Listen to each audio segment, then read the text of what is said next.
Yes, Sam Dehne would like to speak. Come on up, Sam. Sam DNA Dehne, not quite the Sam DNA you saw a few minutes ago. I'm going to, not that I'm alibiing for his patriotic vehemence and exuberance and brilliance and humbleness.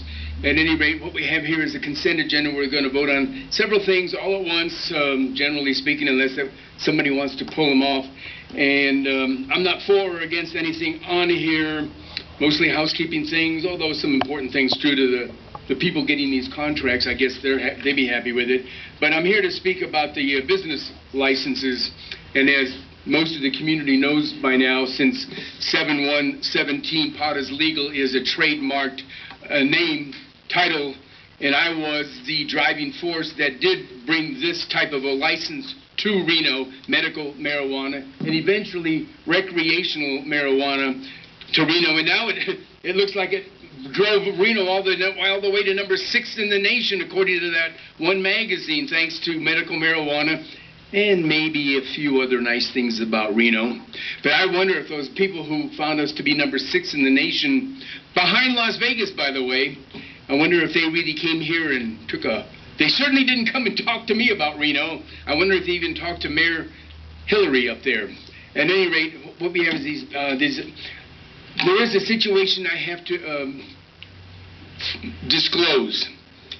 Every time I come to the podium, I point out that I am bringing medical marijuana. It's legal in the state. It saves people's lives, makes them feel better. And I also give the caveat that you have to be very careful because that stuff in the marijuana stays with you way after you're no longer stoned. And by the way, I proved it last week. Yep, I did. I proved it.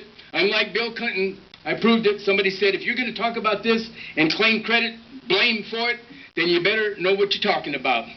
And I'm not saying I'm an expert. One puff, one hit does not make a person an expert. But I did find out, and it was kind of fun. I did find out a little bit about marijuana. I had a little piece of marijuana about that big. I put it in a little pipe, and I took a little puff of that pipe. And it's a good thing I was close to a chair, because and I wrote down a little list of, this was an experiment. I wasn't doing this for fun, it was an experiment. And I wrote down a few little things on a piece of paper to remind me in case I forgot. And luckily I got to the chair, because as soon as I hit that chair, and again, this was brand new to me, so I got a little bit wobbly, I got to tell you. And I also got kind of forgetful, believe it or not. Sam, and they probably wish I would get on marijuana all the time, forget everything. Yeah, nice. At any rate, I took my blood pressure. Now, here's the news. My blood pressure is normally 120/70. It was 100/50. 100/50. So it lowered my blood pressure. I took it several times during the hour while I was under the effect. It enhances... at any rate, my main point is that I took a tested my urine to find out if I was stoned.